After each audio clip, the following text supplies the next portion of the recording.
Good evening, everyone, and welcome to the regularly scheduled board meeting of Akron Public Schools on 14 March 2022. It's so good to see everyone here. Thank you for joining us today. We're going to start off with a roll call. Mr. Pendleton. Dr. Akbar. Here. Mr. Alexander. Present. Ms. Autry. Here. Dr. Hall. Aye. Ms. Jackson. Present. Mrs. McKittrick. Here. Mr. Perry. Here. And welcome Jose Garcia, our student board member from North High School. Present. Thank you very much, and we're excited to have you, Jose Garcia, here with us. And if you could do us honors and leading us in the Pledge of Allegiance. And if you're able to, please stand. I pledge allegiance to the flag of the United States of America and to the republic for which it stands, one nation, under God, indivisible, with liberty and justice for all.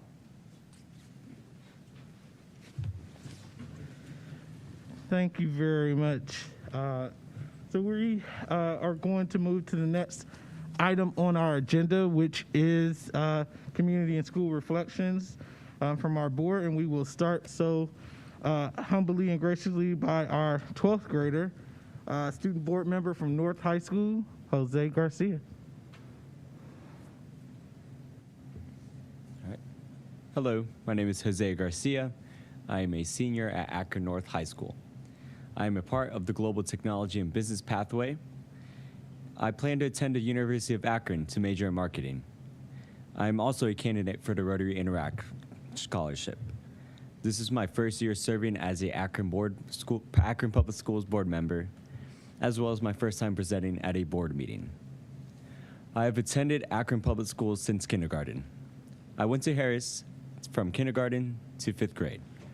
For middle school, I attended Jennings Middle School through 6th to 8th grade.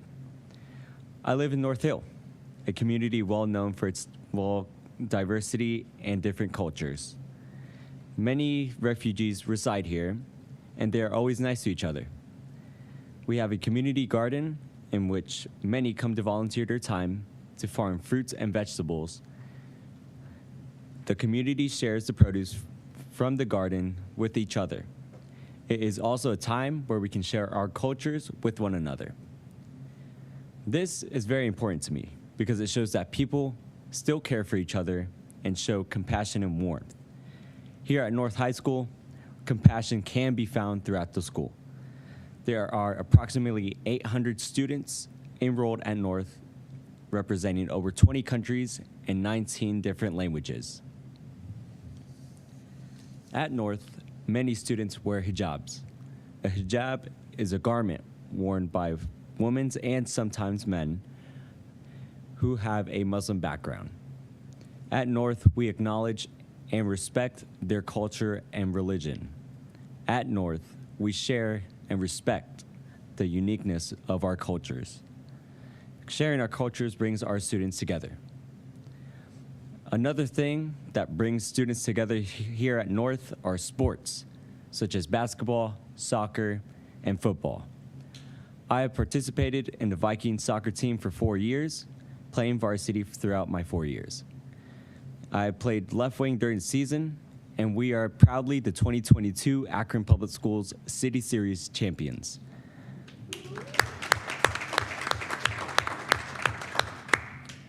We look out for each other, and we come together after every game, no matter if it's a win or a loss. Coach Emily Johnson is a wonderful coach to lead our team. She looks out for us by providing snacks and food before our games. This provides us energy to play at our maximum potential. For students who are from different cultures to maximize their fullest potential, it is important for us to have support.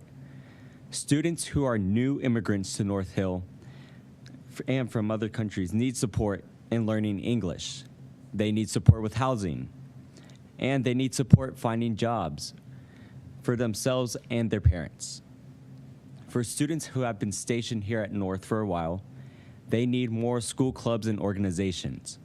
For example, Culture Club. It's where students can celebrate their cultures with one another. I look like many people of color who are successful and are fighting for change. People of color can be successful and serve as models for communities, as well as nations from around the world. I personally see myself as a role model. I am a student board member. I am an athlete. I am a 2022 top 10 DECA State Conference finalist in the professional selling category.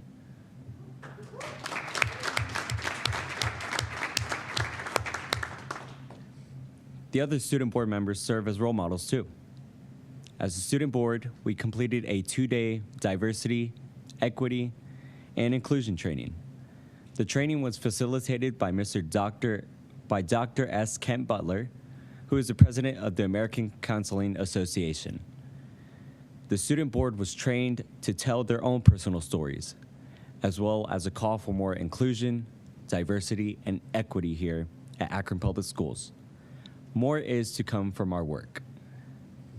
On behalf of the student board and myself, deseamos todos los estudiantes y los familiares aquí en Akron North High School y en Akron Public Schools buen salud y prosperidad.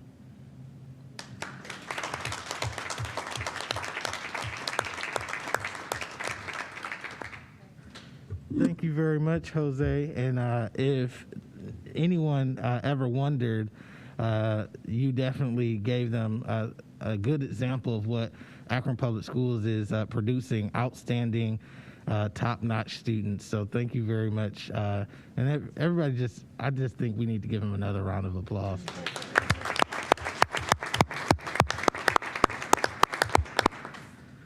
Thank you. Kudos to his family. Yeah. Kudos to your family for supports and for the pride that you have in your culture and how you are representing very well. I love everything about you and Yes. everything you brought forth. Excellent job, and salute to your parents, family members, the whole village, right? Because he talked about community and the support and compassion, and I just respect it, and I thank you for sharing and giving us a glimpse into that and what's happening in North Akron. Yes, and thank you. And if your parents are here, do you mind introducing them? Or they're not here? They are not here. Okay. So, Dr. Hall? Yeah, thanks, Mr. President. So as a fellow North High School graduate, class of 1994, I was very moved by your words and your address, and you make me proud to be a North High alumnus, and I'm sure Mr. Alexander feels the same way. And I was reflecting on the soccer component for a second, and Ms. Sabetta, we won a number of city titles when we were at North together. I don't ever recall us winning soccer though. So I'm glad that we could add something new to the banners that hang in the gym over there at North High School. I also appreciated the fact that you are multilingual, as you were sharing in your address. And I don't know that I've ever heard another student board member address us in multiple languages. So again, that's also a first from my standpoint. And then I also wanted to direct a question to you. You mentioned the culture club component. So one of the things that I've gotten some emails about in the last 6 to 9 months is from folks in the community asking about, is it possible for us to invest more in the community from both the culture standpoint, but also in the classroom? So for example, I know North Hill is known for being Little Italy, right? So again, I think it was the last high school in Akron to teach Italian. And so I've got some questions as to whether or not we think there's any merit in offering language classes or culture classes for that serve to some of the varying populations there. I want to ask. Now this is a long preamble. Apologies for that. But I want to ask you, when you talk to your classmates at North, I mean, that culture component seems to be a pretty big deal. Besides a culture club, are there any other items or ideas that they have for how they put the various cultures of North sort of front and center? I think it's because usually the kids who are ESL are separated from us, but when we do interact, we kind of sort of like get along each other very well. Yeah. So I think that's like another component that connects us and our cultures together. Me personally, I tend to go out of my comfort zone and try to introduce myself to the ESL students to learn more about their cultures, and they learn something about my culture as well. So I feel like kind of giving more interaction with the ESL students to more classmates who are not ESL students. I feel like that kind of plays a big factor in improving our diversity here. Gotcha. I appreciate that. And then just quickly, there was an article last year, it was in Akron Beacon Journal, that I think focused on the North High School soccer team and the multiple languages that were being spoken on the field and how the team had to overcome language barriers to even put together a cohesive unit on the team and how you all work together to do that. And as a soccer player, could you comment on that? I mean, what was that like for you? Yeah, I feel like the sport brings us together. Even if we don't speak the same language, we speak the language of soccer. Yeah. We know how to kick, how to pass the ball. So really, it doesn't really matter if we don't understand each other verbally. If we know the objective, why we're playing, why the coach coaches us, we understand sort of like our objective.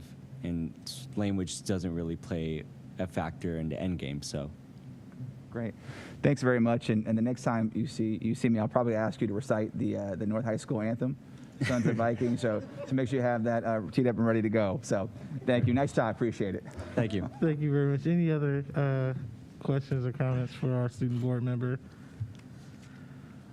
Okay. Good job. Really good job. Yes, you did. And since you're a 12th grader, if you don't mind sharing your plans after high school with us? So I do plan to attend the University of Akron and major in marketing. I've got accepted into the University of Akron, so that's a big step. And right now I'm looking for more scholarships to sort of like help me with financial aid and stuff like that. So those are my plans for after high school. So pretty good. Congratulations. Well done. thank you. All right. Thank you very much, Mr. Garcia. We will now move to community and school reflections from our other board members. Anyone have anything? Ms. Autry, was that your hand raised? Yes. Thank you, Mr. President. So I'll just piggyback since we're talking about North today. I had the opportunity to visit in the cluster, Findlay, and just a special shout out to Mrs. Bennington and her team. I was able to visit some of the classrooms and see peer mediation in practice. There was a kindergartner who had a peer friend in the 4th grade, and the 4th grader was just very proud because it was so long ago when they were in kindergarten and they just couldn't understand, why this kindergartner didn't understand X, Y, Z. And it was just nice to see them working together and building those relationships, and that's a really good program that they have going on there. Also was able to see school health in action and just see the collaboration between school health and the teachers, the principals, and just coming together around a particular issue. And I saw that the student was very supported. So we're doing really good work in that area, and I know school health is going to be growing in the near future. Also, I was scheduled to visit North. I had to reschedule, but I was also able to get an update from Mrs. Sabetta, and I know that they were able to have 209th graders do college campus visits last week with their early childhood pathway going to Kent State.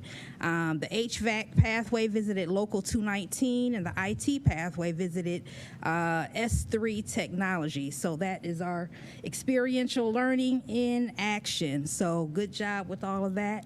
And then also, since we last met, I was able to attend OSBA Board Member 201 training in Warrensville Heights, which was a nice little refresher. It was nice to, meet other board members and just hear some updates that I'll be sharing out as well with Instructional Policy. And thank you. Thank you very much, Ms. Autry. Anyone else? Ms. Jasmine? Thank you, Mr. President. Yes, since we last met, I had the opportunity to visit Kenmore Garfield. It was a wonderful experience. They're looking forward to the new building. very excited. And also my mentee, Elliot Jackson, that was his school, and Dreamer Whitfield was kind. She was there also as she put me with my mentee, and he walked me around actually with the principal and Mr. Cundiff. I'm not sure Mr. Cundiff role. I always want to call him a dean of students, but I think that's not his title. In any event, so Elliot did a great job just telling me about some of the programs, talking to me about the school, the wonderful things the school offered. I was able to go into the restaurant. I told them that I was going to come and I wanted food when I came. I wasn't able to get any food. However, I was able to see students in action working. I was able to talk to a few students about what were their goals later. I like the fact that they get credentials upon completing the program, self-serve, I believe is what it's called, which equips them to work in industry. They were very together. They seemed like they had it under control, so I really liked that. And then I also was able to see advanced manufacturing machinery, Mr. Thompson. And, you know, I go straight to that entrepreneurship mindset. When you've been teaching entrepreneurship for so long, is how can we scale this up, right? So I'm talking to him, and he's looking at me like, lady. And I said, because if we make these parts, how can we use our relationships within the community to really bring manufacturing back to this city that's a manufacturing city, right? And make this program self-sustainable. So he was like, well, let me tell you about our AVID program. And I said, okay, but I want to circle back to that because I believe in sustainability of programming. And I think it's amazing that he told me that they start once they come into the school, and by 11th grade, they're anticipating them to have mastery, that by the time they graduate, they can go into the field or to industry. And so I thought that was really cool. And then he taught me about the advancement via individual determination program, which deals with collaboration, critical thinking, and things like that for the learners to engage themselves as for their own learning, for them to own their own learning, to set goals and things like that, to level themselves up of how they can be successful academically. So that was my experience at Kenmore Garfield, and I was happy to be there, and I'm excited for when they move over to the new building, and you can really see the different programmings on one floor, the elective, so I'm really excited about that. I also had the opportunity to visit Glover. Glover, what was so cool about Glover, okay, is that I'm really feeling these schools that are nestled in the community. I think it's something to be taken from that when it's a community school where you can walk to. In any event, what was awesome about Glover is that they had these student ambassadors that met me when I came in. And when you talk about dynamic, energized, they knew about the programs within the school. I mean, just to be honest, they were more knowledgeable than one of the adults that was walking around with me.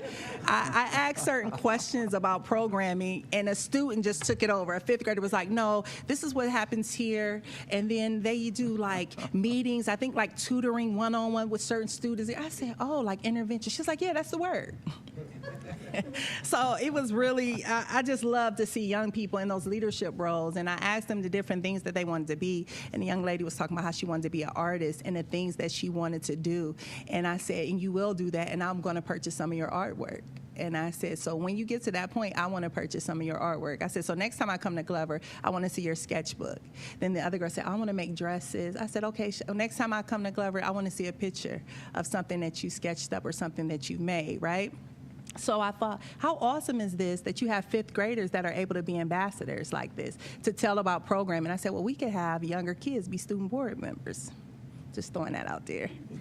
I said, if you train them up in fifth grade, they're sitting at the table, because they were very knowledgeable and gave me insight. And so then as I walked around the building, they had this wall, a wall full of mirrors, and I said, you know, what are these mirrors about? And it's for them to look into. But then they had a wall that had apples on it.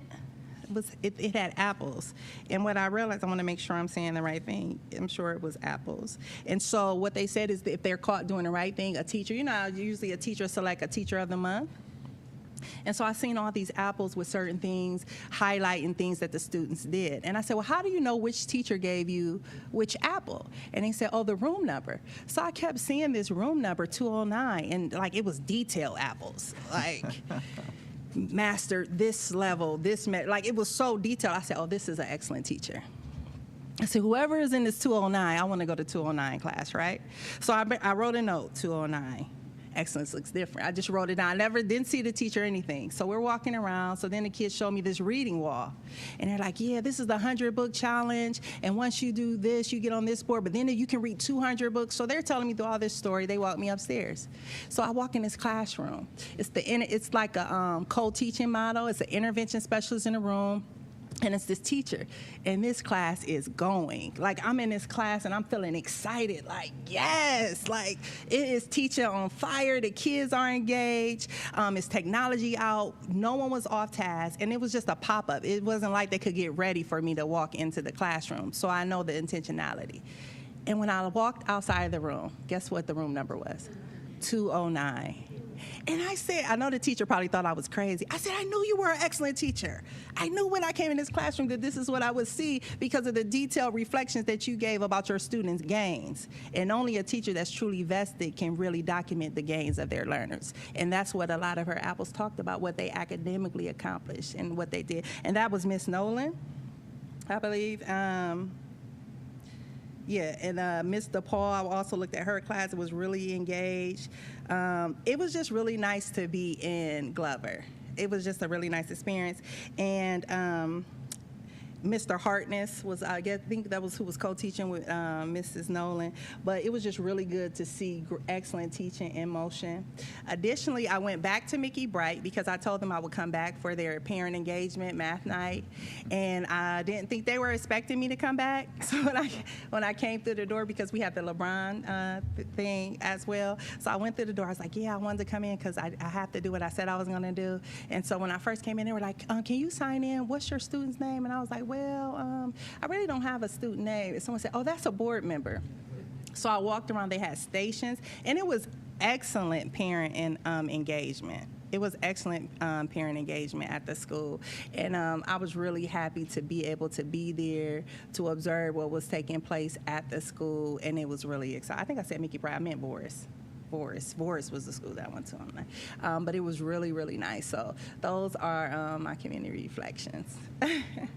Thank you very much. Thank you. You gave us a lot of energy today. Yeah, I mean, isn't it great when you can go into a school and be energized like that? Yes, absolutely. When you see excellence in motion, and the kids owned it. Like the ambassadors, that's a great motto. Whoever came up with that concept, kudos to you, because you could tell the students were really empowered by that role, and they were informative. Like, I'm not giving them extra credit where it doesn't deserve. They were able to tell me about programming in the school. So that speaks to administration, teachers. It was a great experience. Thank you very much. Anyone else?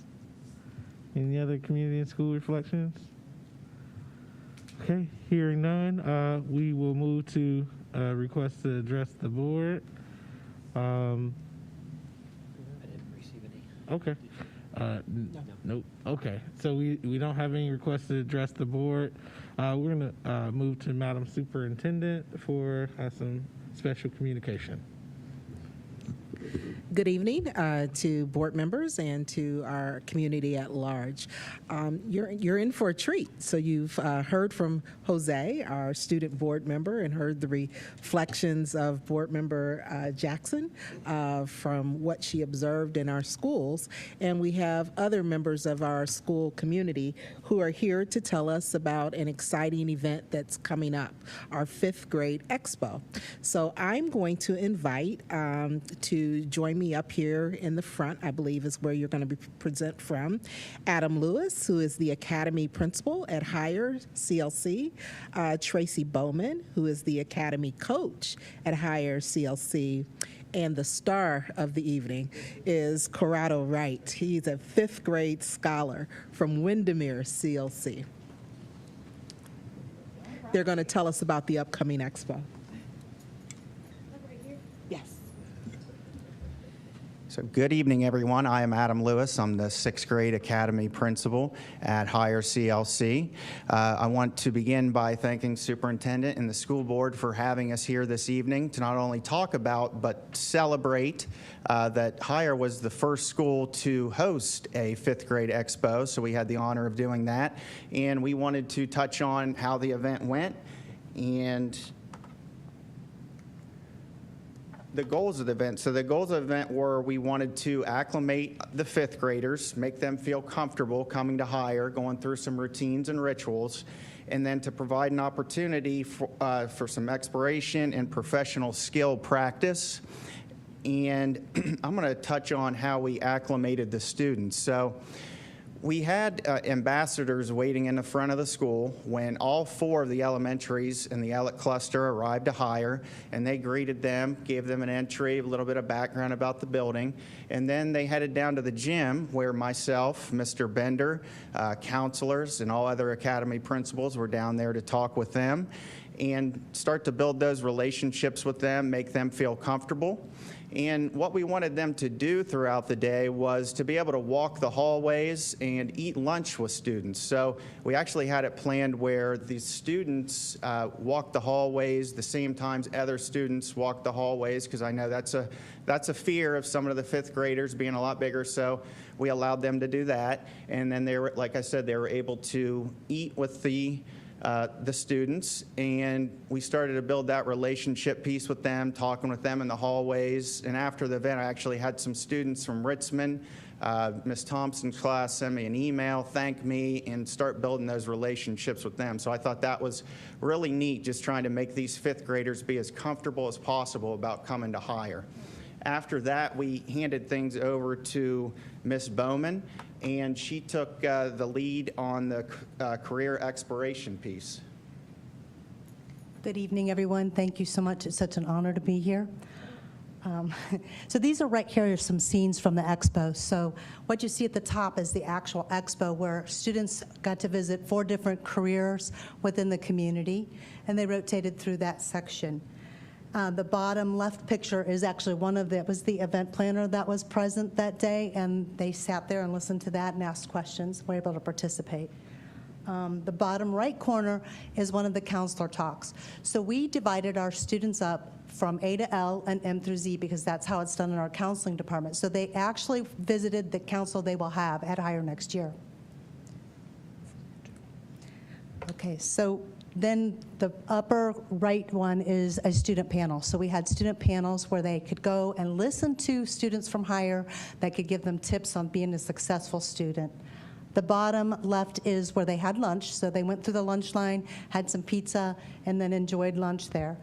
Our ambassadors led each of the groups through the school and led them on a school tour. So it was quite an eventful day, and they did a really good job. And not only did these kids get to participate in this, but 40 students from higher were all involved in making this happen. Wow. So at this time, it gives me an honor to hear from one of our higher guests, Corrado Wright.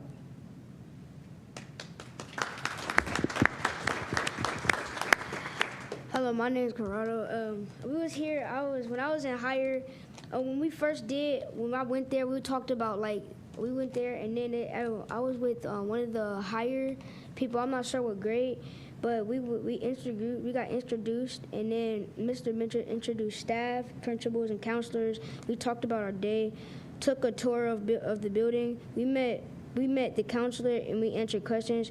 She showed the schedule and the example of when we go there. She was gonna show what time we go to lunch and everything. And then we played Would You Rather, Would You Rather did math or something. And then we did the job Expo, and then I have this blue card. Everybody did different things, like nurse. Some people were some people did coding and everything. Oh my. When we did it, I did the financial, the event planner, and the military thing. Military, which is what the Navy, and then we did the coding. I went there, but most people did the same thing I did. When we did it, my favorite thing was the military. I really liked the military because of people in my family that went to the military and the Navy. I really liked the coding because the coding shows us how to make games and other things like that. And then I like the financial because the person said that it was easy and it was a good job, and he said that you can make people rich. And then And the event planner is you can make people go somewhere and have fun and have other people on this earth to have fun. And that's what I went to. I'm not sure about the other things.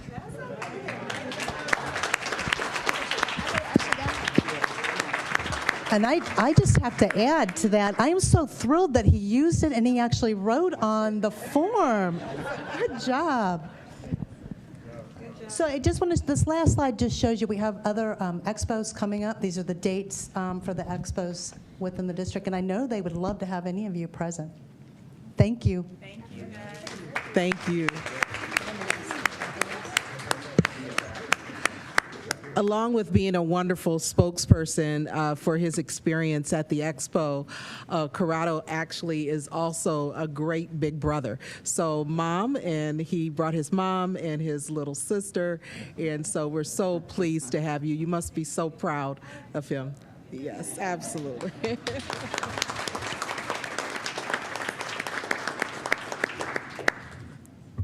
Thank you very much. This is an awesome meeting.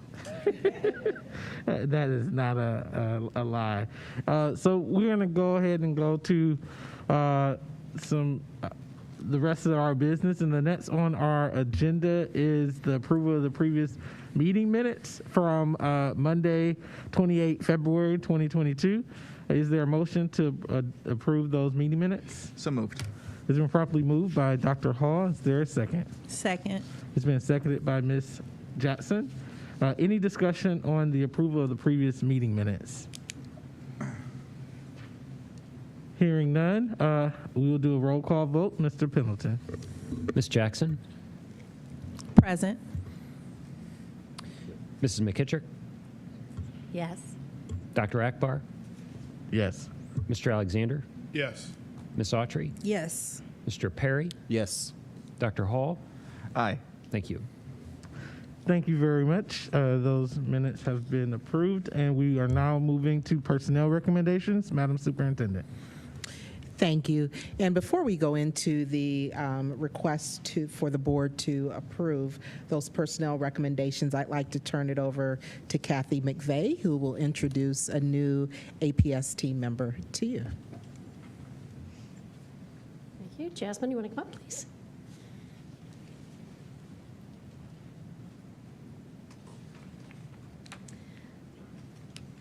I'd like to introduce to you tonight Jasmine Waters. Jasmine holds a BA degree in Communication Studies, a master's in school counseling, and has begun her doctoral studies in cultural foundations. Professionally, Jasmine has held several roles within the educational spaces, her most recent Director of Kent State Upward Bound Classic Academy programs. Furthermore, Jasmine is credited for launching The Village is Us, a nonprofit that focuses on improving the emotional and mental health of K-12 parents to ensure that they can be their healthiest selves while raising their children. During her work, designing her work on a foundation of integrity, Jasmine is a respected higher ed professional who possesses the fundamental skills and passion necessary to help raise the K-12 educational standards bar. As an alumnus of Akron Public Schools and a native of Akron, Jasmine has an extensive 10-plus year background fostering university and community partnerships, executing sustainable programming to address academic barriers, facilitating family and community engagement, and planning professional and student conferences. Overall, Jasmine is highly passionate about accentuating the learning space and the notion that every student deserves to have a rich support system that enables them to thrive in and outside the classroom. This, in conjunction with her rooted advocacy towards improving family wellness and molding well-rounded future leaders, is what shaped Jasmine into the advocate that she is today. At the last board meeting, she was approved to be our new College Access Program Manager. She was not able to attend last week, so we are introducing her tonight. Congratulations. Thank you. I'm excited. Good evening, Superintendent, and to the board. Thank you so much for having me. I'm really excited about this opportunity. I feel like I'm coming home. So I'm from Akron. I graduated from Akron Garfield when it was just Akron Garfield. So I'm excited to see the new building, and I'm excited to work with Yvonne.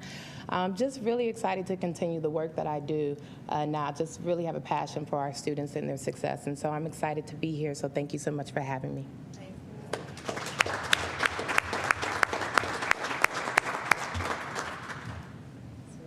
To be able to welcome our talent home too, so we're excited to have you here. With that, Board, I wish to recommend the approval of the personnel recommendations presented in categories 5 through 16. Thank you very much.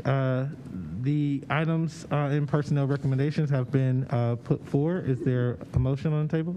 I so move. I'm going to just pick one. It was properly moved by Ms. Autry. Is there a second? I second. It's been seconded by Mr. Perry. Any discussion on personnel recommendations? Hearing none, roll call vote, please. Mr. Pendleton. Dr. Akbar, Yes. Mr. Alexander, Yes. Ms. Autry, Yes. Mr. Perry, Yes. Dr. Hall, Aye. Ms. Jackson, Yes. Mrs. McKittrick. Yes. Thank you. Thank you very much. And next we move to resolutions and motions on the consent agenda. Madam Superintendent. Sure, and sorry about that. As we consider the resolutions and motions, I just want to draw your attention within the board letter 19.2 and 21.2 resolutions, just highlight the innovation of our teachers who continue to seek out grant opportunities to support our scholars. So those are grants there are being received from the Battelle Foundation Fund Classroom Grant Awards Program. And so just wanted to draw your attention to that. Each and every time we're seeing our agendas now, we're seeing the fruits of our teachers' labor. But in this area, I wish to recommend the approval of the resolutions and motions presented in category 21. They are in proper format. I move for their approval. Thank you very much. The resolutions and motions on the consent agenda has been put forward by Madam Superintendent. Is there a motion? So move. It's been properly moved by Mr. Alexander. Is there a second? Second. Seconded by Mrs. McKittrick. Any discussion on the resolutions and motions? Hearing and seeing none, we'll do a roll call vote. Mr. Pendleton. Mr. Perry, Yes. Dr. Hall, Aye. Ms. Jackson, Yes. Mrs. McKittrick, Yes. Dr. Akbar, Yes. Mr. Alexander, Yes. Ms. Autry. Yes. Thank you. Thank you very much. We now move to business affairs recommendations. Madam Superintendent. Sure. We wish to recommend the approval of the business affairs recommendations presented in category 23. Thank you very much. The recommendations for business affairs have been made. Is there a motion on the table? So moved. It's been properly moved by Ms. Autry. Second. It's been seconded by Dr. Hall. Any discussion? Hearing and seeing none, roll call vote. Mr. Pendleton. Dr. Hall, Aye. Ms. Jackson, Yes. Mrs. McKittrick, Yes. Dr. Akbar, Yes. Mr. Alexander, Yes. Ms. Autry, Yes. Mr. Perry. Yes. Thank you. Thank you very much. And we now move to Superintendent's Report. Madam Superintendent. Yes, I'll have a very brief superintendent's report this evening, mainly focused on, I'd like to acknowledge the improving state of COVID-19 in the city of Akron and throughout Summit County and throughout the Akron Public Schools. As you are aware, a few weeks ago, the CDC issued new guidance around the reporting and management of COVID-19. That guidance was adopted by the Ohio Department of Health and trickled down to making sure that we at the local level had the guidance to consider about how it is we would adjust our practices and even the potential of going mask optional for our school district. Summit County continues to fare well in this new system of reporting where communities are reported at levels of high, medium, or low.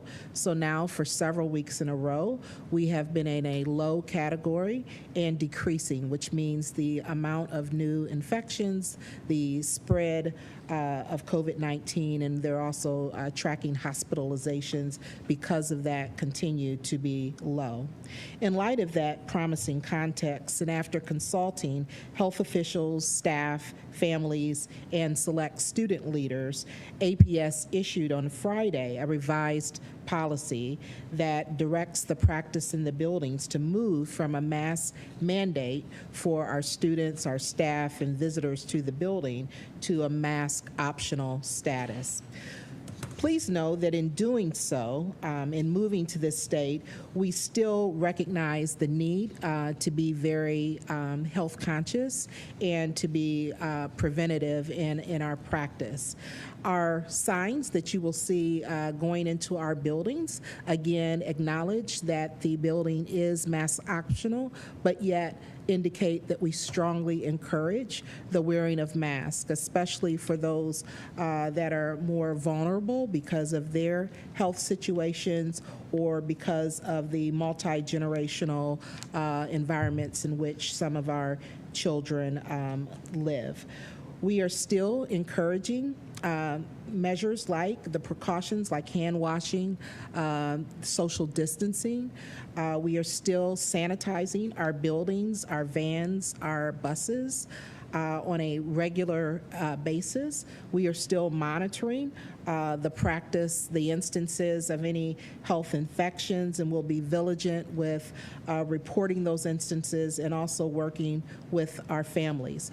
As was reported even at the last meeting, we've just recently entered into a new partnership with Children's Hospital that provides the ability at our school levels for students to continue to receive test kits if they need that, but also newly at several of our middle schools to be able to be tested themselves so that the parents are clear about their health status and then can move forward with any care necessary. So we will continue to be vigilant in that space as well, making sure families have all of the support they need.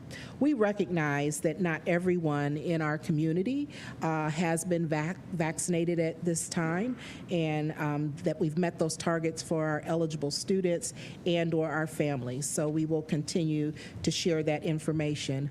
We also recognize in making a decision like this that we have to consider our context. We realize that we have, again, because many of our children live in multi-generational homes, or because of the array of healthcare exposure that they've had, or just situations, health situations personally or in their families, that we can't just make decisions based on what everyone else is doing. So as we thought about that, we really took our time, and so even after the CDC and ODH made it eligible, we really wanted to watch the data and to also speak with stakeholders just to ensure that we were ready to transition in this regard. I must say that the feedback thus far has been really positive. I think our students and our staff members, while in a safe context, were ready to see each other's smiles fully and to be able to engage differently as we enter into spring. So we thank all of the community and our board for supporting the transition, and we ask for your continued support as we continue to be vigilant again on behalf of our scholars. So that is our main update, that we've moved to a different place. I know it was in the local media as well, but I wanted to share with you some of the thought and commitments, thought that went behind the decision and commitments that we still offer. Thank you very much. Are there any questions for Madam Superintendent? Dr. Hall? So yes, it's not so much a question, just a comment. I just want to acknowledge that, after the announcement, I know that I've had some parents reach out to express some concerns about it. And, one of the things I tried to assure them, and I think most of which, the Ms. Superintendent has already addressed, but just to assure them that, again, this wasn't a rush decision, that we were, in fact, the last urban district in Ohio to go mask optional, and so it was really about sort of assuaging concerns around the sort of the speed of which it happened. I said, well, there's not really, this didn't happen quickly. This was a very well thought out process. And again, mask optional means that mask optional. People can still continue to wear masks and whatnot. So I think some of the parents I talked to were just afraid that everything was going to all the precautions were going to go away. So I appreciate you articulating that in your report, Madam Superintendent, as well. So, and I think the last thing that got brought up, and I want to ask this question here because I've been asked a question, is that, can you speak at all to our thought process is as to whether what criteria we've been looking at if we're looking to go back to requiring a mask? Like, so what kinds of things are we going to be considering in that analysis? Yeah. Just like we made the move when we were in the low category and with a decreasing trend, I think one of the things we would monitor first closely if we move out of this category into the mid-range category, but especially if we were in that category and we saw that the trend was increasing and even substantially so. So we still remain today, as we have been throughout this entire process, in daily communication with health officials in this area.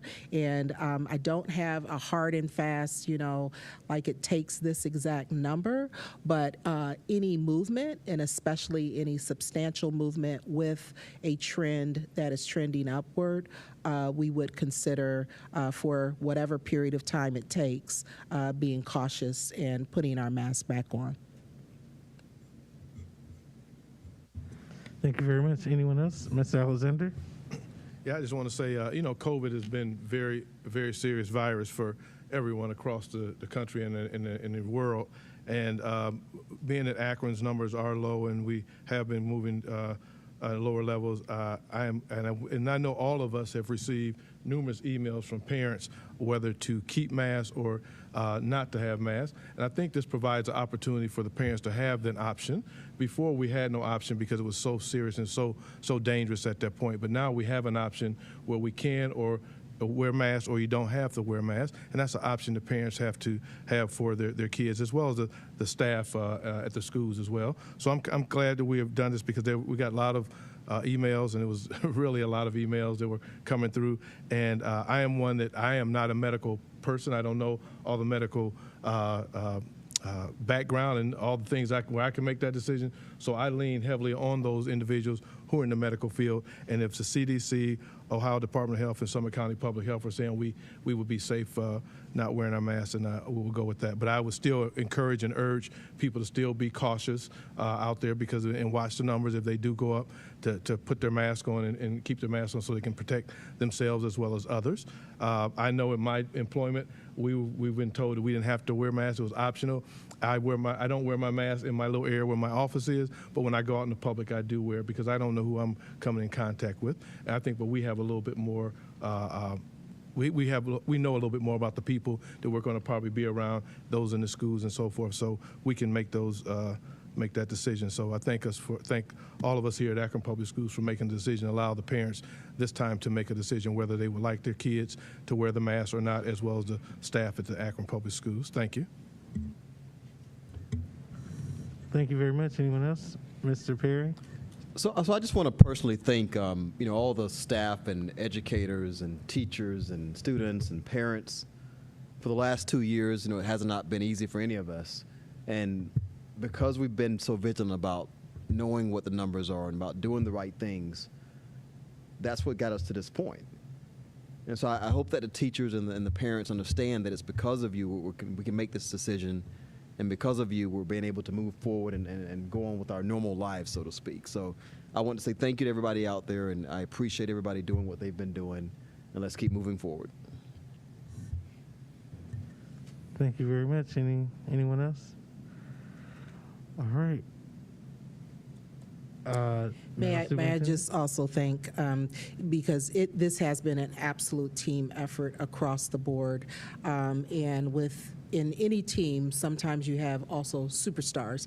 And so I know I have given our appreciation before, but to our budding physician, Dr. Folk over there, who just absorbed the details of this, which made leading through this uncertain time so much more manageable to have someone you knew that was just really paying attention to all of the details. So I continue to want to just lift you up and say how much we appreciate all that you did on behalf of the senior team. And whenever we were in doubt, we knew that either you had the answer or you would research it on our behalf and get right back to us. So it's been around this room, everyone has contributed greatly. But we do thank you in particular.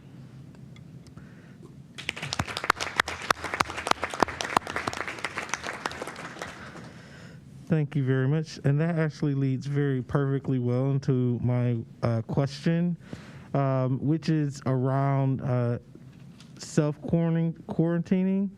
I've gotten some calls today about that, and those students who might have been exposed. What is the rule around that? And so I wanted to ask and see if we can get some information on that. Sure. And if you'd like to share even any of the particulars, but many of our processes for the requirement to quarantine and things of that nature, they're still listed on our website. We are still giving out that information. Those things remain the same. When in doubt, we still ask that families, or students themselves resort to wear your mask, do be cautious. Good evening to you all. Self-quarantining. So I'm going to use Dr. Hall as my roommate buddy. Dr. Hall, if you and I were in the same household and I was positive COVID, you may report to school as long as you have no symptoms, but you should be wearing masks for a minimum of 5 days. So therefore, that is called the mask to stay option that is still on the books with the Ohio Department of Health. And if you were being part of an athletic team or such competition, then it's test to play. So that was been in the works for a long time, but when they made the changes recently to the optional masking because of the low standards that we now fall under, that is still on the books, and that's what we have actually asked parents to do. So in fact, I talked to a grandma today who said, I'm hearing this, how do I do it? So we're more than happy to answer those questions, and as Mrs. Fowler-Mack said, they are part of the dialogue that is on our website and that we update constantly. And the new signage that will be available that we shared with Mrs. Fowler-Mack earlier today is currently being printed. There it is. And so therefore, we will have those out to school shortly. All righty. Any other questions, Dr. Akbar? No, that was the only one. Okay, thank you very much. All right, thank you very much. And we will now move to the President's Report, which is right in line with what we've been talking about. I just wanted to share with the board and actually everyone here, it's been pretty much 2 years since we started the pandemic. And began operating differently, and differently being extreme of a word, in the way in which we've operated in our lives in schools, in Akron Public Schools as a district, but also in our personal lives. Most of us around this table were in Nashville when we heard about COVID and that it was more than just the flu. And we returned back not really realizing that we would be here 2 years later still talking about mask wearing, sanitation, or sanitizing. We should always be having sanitation, but sanitizing and all of those things. But as a community, we have and continue to pull through. One of the things that I wanted to share with everyone also is that I know we want to rush to what we used to say normal was, but I think we're operating under a new normal.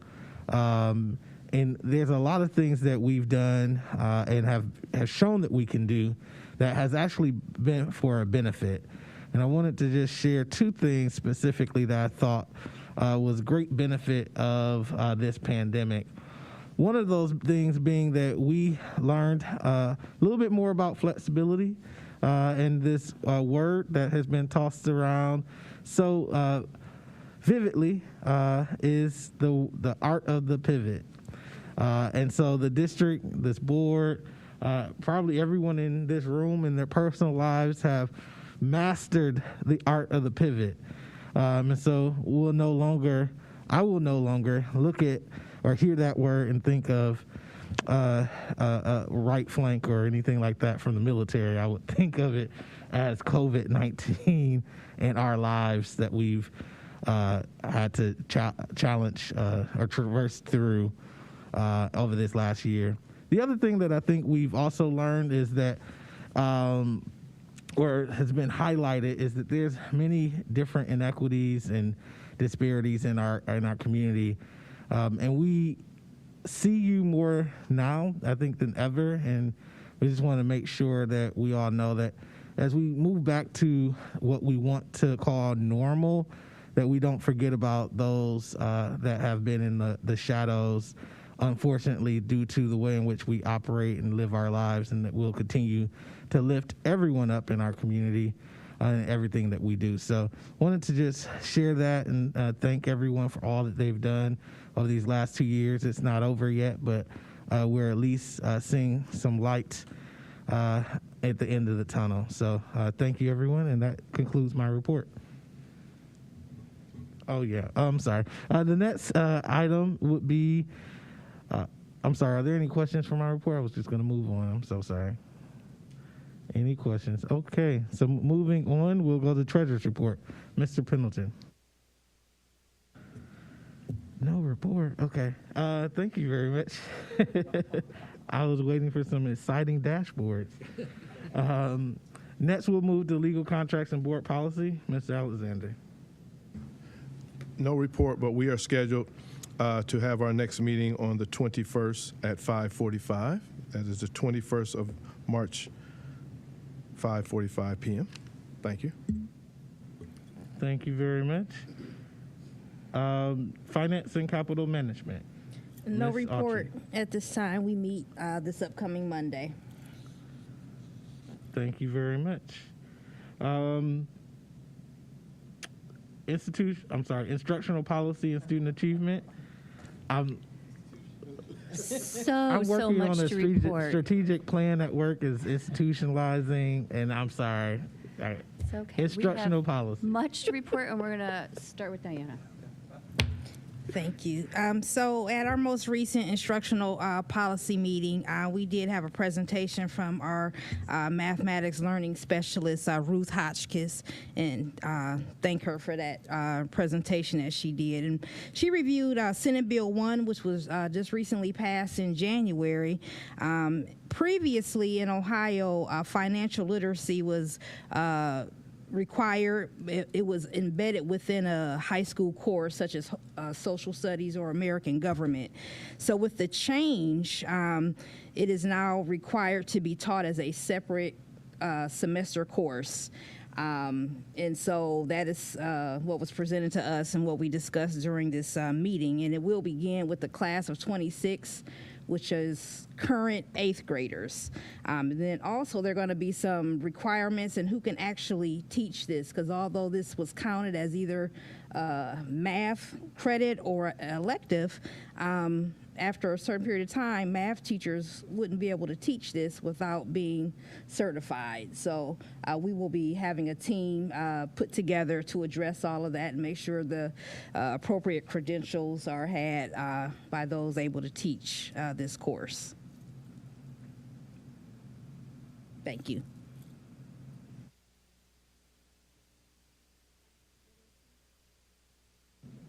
Really quickly, though, it's curious that non-publics don't have to have that requirement.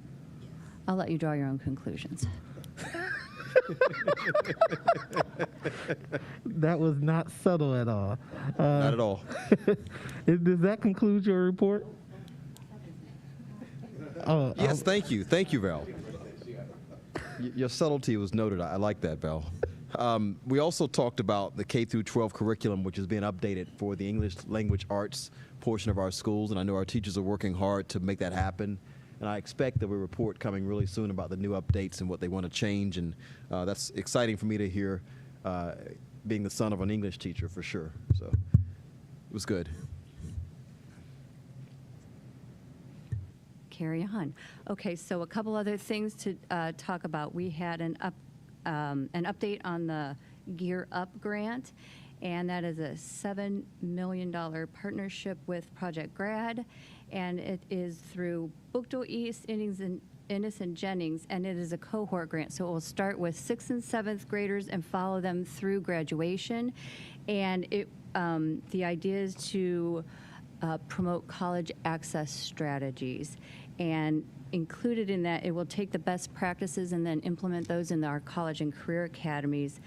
And it also includes summer programming and training and the expansion of AVID. And then finally, we were able to hear about the federal review that happened on February 24th and 25th. And in particular, shout out to Kenya Harrington, because he led the prep that goes into that. And any federal grant money we receive gets reviewed. And so as you can imagine, a lot of prep work is required for that. And that review checks to make sure that every requirement for every grant is being met. And APS received an outstanding review. There were no areas of corrective action needed. And just a couple of the things for the English Learners program, they called it exemplary. For parent and family engagement, excellent. And for the financials, great attention to detail and great internal controls. So just a couple of things to know that that money we are getting from the federal government, we are spending it well and properly. And then finally, if you look in your agenda, you will see the links to the updates for the college and career academies, the family resource centers, and our Stay in the Game, our attendance initiative. That's my report. Thank you. Thank you very much. Any questions or discussion items for instructional policy and student achievement? I have a question. Ms. Jackson? I had to get there before Hall. Okay, just my question. Ms. Autry, you had made reference that it's determined something about the certification for the financial literacy. You want to we're making sure that they have the proper certification. What does that look like? What is the proper? What are being identified as the proper certification? So the team that's going to be formed, I believe, is going to be creating those credentialing that's required to teach that course. And I don't want to misspeak. Ellen might be able to answer that a little bit better. The state is actually, they made up a newer term called validation. So it's a validation on a teacher's certificate to teach the financial literacy course. And the state is going to put out exactly how many hours and required content. But then we have a team that's going to have to look at that to figure out how we'll get our educators. There's a grandfathering, so current teachers can teach it right away through the pilot years. Mm-hmm. And then there's a certain date, I don't remember the exact date now, that everybody will have to be validated to teach the course. But we'll have to have a team that looks at how we're going to wrap that professional development around the teachers to get the validation to their certificate. Now, is it leaning more towards the teachers, the math or economics teachers? Like what? It can be. It can also count as an elective. Okay. So it will, but mostly our math teachers will probably be involved, maybe some of our social studies teachers who've been teaching it for a number of years as well. But it can count as a math credit also, so that's why we're leaning in towards the math. Oh. Yeah. And as an elective profession. So with some electives, you allow people that are from the professional background to instruct, and some. In this situation, it is a graduation requirement for that class of 2026, so they'll have to have the licensure to be able to teach it towards that graduation requirement. Okay, thank you. Thank you very much. Anyone else for instructional policy? Okay, hearing none. Well, I'm sorry. We mentioned, and I think appropriately so, Kenya's leadership in our federal review, but that is huge for a district our size and with the number of things that are going on here, the number of budgets, things of that nature. And I have to say, from being someone new to the district, it went off flawlessly. And so where that can be something that's actually disruptive. So kudos to you and your team for your leadership and their support.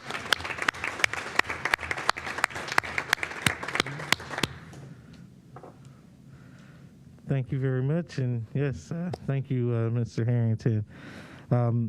With that being said, I'm going to assume there's no other comments, so we will go to Equity Committee. Dr. Hall. Thanks. I just want to thank the Institutions and Corrections Committee for that wonderful update. That was fantastic. Sorry, folks. Had to be said. Okay. So, yeah, we had a great equity meeting on March 7th, and the superintendent walked us through a revised draft of our Excellence Through Equity document, and that consumed a good part of our meeting. You know, there was a lot of really good feedback on that document. And I think one of the things to really come out of it was the fact that document, you know, it really is an educational piece, you know, and so there are a lot of folks, both locally and abroad, that think they know what equity is and what it means, and so this document really is an opportunity to really sort of educate folks, and so every word matters in the document, right? And so again, I want to thank Ms. Fowler-Mack for her work on and Ms. Chapman for her work on this on putting this document together. I think it also should be shared, though, that there was a lot of feedback that was gathered outside of the board committee through the lens of various focus groups that looked at parents, teachers, support staff, and students. Because again, you know, I think the goal was to get feedback from everybody on the document, and so I want to say there are at least, as I'm counting here, there are at least, I think, 13 different feedback sessions that occurred in January and February. So again, want to call out that work and express gratitude for that as well. I think the other thing that I think goes along with that is we talked about plans to create a guiding visual document, so sort of a graphic representation of this vision document, and so that I think that's ongoing, and hopefully we'll have that to share, you know, in the next month or so. And the second thing I'll pivot to is while we didn't have time to sort of walk through an HR equity update, I know that's coming for the next meeting. I know that Ms. Chapman shared some highlights with me. You know, that the HR equity audit, you know, is inclusive of 200 plus positions. And so again, looking forward to hearing more about the results of that as we move forward as well. And then next, you know, I want to focus and thank Ms. Autry for a comment that she made during the committee meeting, because we talked a lot about the words in some of the documents, and I think Ms. Autry kind of brought us back to earth and said, listen, like, this is great, it's great that this is an educational document, but we also need to make sure that we're reporting out in real time on how this equity is being put into action, right? And so, because at day's end, you know, I'll kind of quote Mr. Alexander here, like, we're here for the kids, right? And so how is this work that we're talking about, how does it translate to what's happening in the classrooms? So again, I want to thank Ms. Autry for sort of bringing us back to earth in that conversation. And then, you know, the next committee meeting is going to happen April 4th. You know, I'm sorry, it's not going to happen April 4th because that conflicts with Project Grad's March Gradness. So I'll just put a plug in for that as well. So if you are not participating in March Gradness, get your popcorn ready. Get your tickets. It's go time, folks. And then, speaking of getting your popcorn ready, we are going to be, at least for the next 2 meetings, we're going to, because there's so much work to do. For example, we didn't even get to the Chief Diversity Officer's report out in the last meeting because there was just that much on the agenda. And so we'll be leading with Ms. Chapman to start the next committee meeting. We're going to get that in.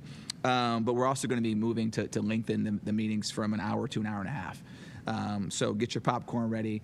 There's going to be some fun times coming up. And as soon as we have a rescheduled date for that April 4th meeting, we'll make sure that it's on everybody's calendar.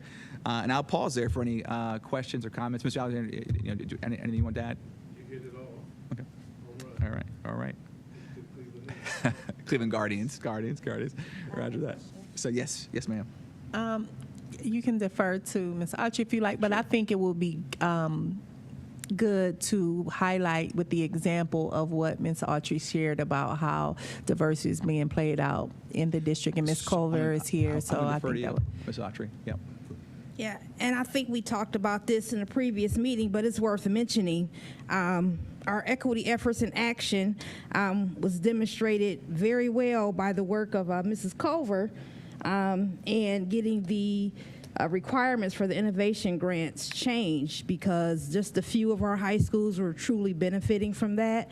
But because of her work on that and her team, I believe all of our high schools will be able to benefit moving forward. Mm-hmm. So it's a great example of, equity work that's already in action. So thank you. No, thank you, Ms. Carver. I appreciate that as well. And just a reminder, too, that, again, all this work is in alignment with both our board policies. Our district focus is always sort of the leading point for this. Our APS 3 for 3 document, which has a very robust equity pillar. So, again, all this work is in line with those foundational policies and documents as well. So I think that's a call out that needs to be continually reiterated as we move this work forward. So anyway, so I will leave it there. If there's any, again, Ms. Autry, thank you again, and Ms. Culver, thank you. Thank you very much. Any questions for Equity Committee? Ms. Jackson, anything else? Hearing and seeing none, we'll move. Beyond that, there's no unfinished business, so we will go to new business, which include the certification of the 2021 high school graduates, and we'll turn it over to Madam Superintendent. Thank you so much. We just would ask for your approval of the actually certifying then tonight our 2021 high school graduates. So after our students walk the stage, we still do all of our verifications to make sure everything has been met. And so we're very pleased to bring to you tonight that list of graduates to approve. Thank you very much. Any discussion?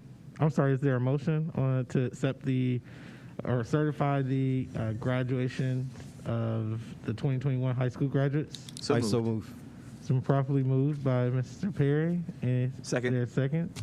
It's been seconded by Dr. Hall. Any discussion? Ms. Autry, I'm sorry. Thank you, Mr. President. I just wanted to point out for those who might not have it in front of them, but Akron Public Schools produced 1,234 graduates for this class of 21. I think that's something to be commended.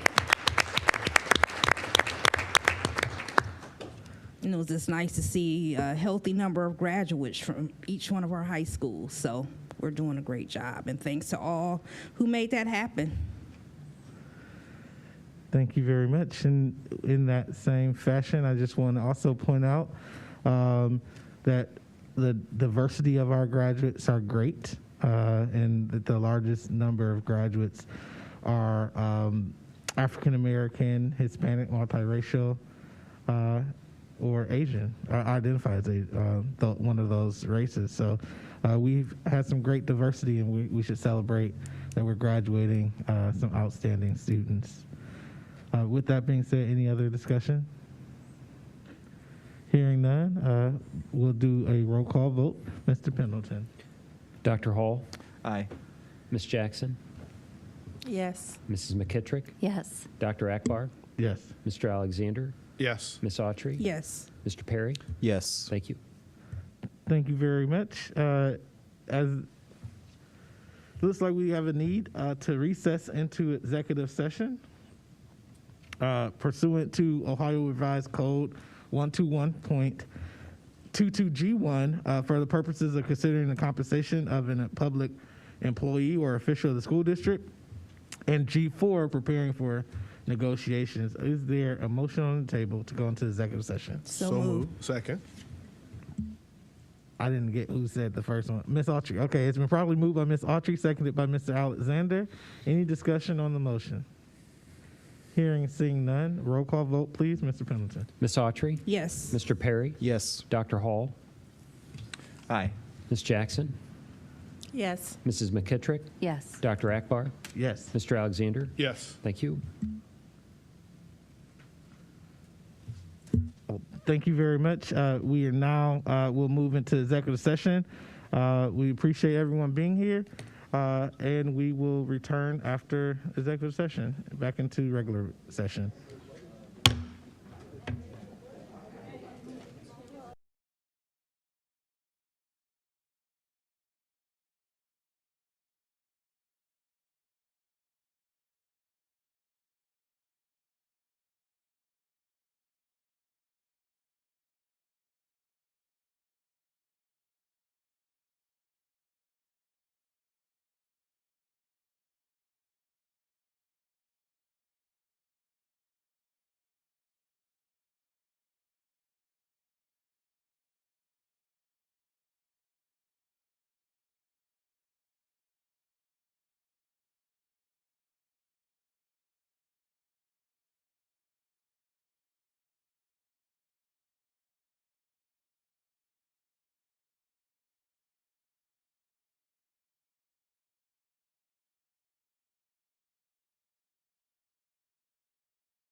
Hello, everyone. Welcome back to the regularly scheduled board meeting on 14 March 2022.